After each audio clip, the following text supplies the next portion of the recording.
Hello everyone and welcome back to another tutorial from Finance for Beginners. In this video, I'm going to show you how you can earn through referrals on the JumpTask application. So let's get started right away. First of all, open up the JumpTask application on your device, and after you have logged into your account, you will be taken into the homepage. From here, if you wish to invite friends and make bonuses, then you will need to go into the referrals menu. So tap on the menu icon at the top left corner, and now you will see the referrals option. Go ahead and tap on it, and then within the referrals section, you will see the copy code option where you will also find your referral code. Tap on this button, and now this will be copied into your clipboard. You can send this using various applications or manually send it to your friend.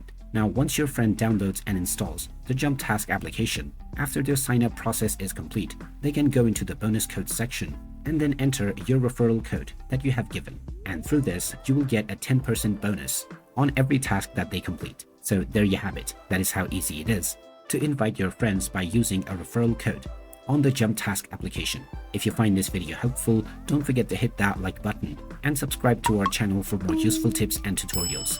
Thanks for watching, and I will see you again in the next video.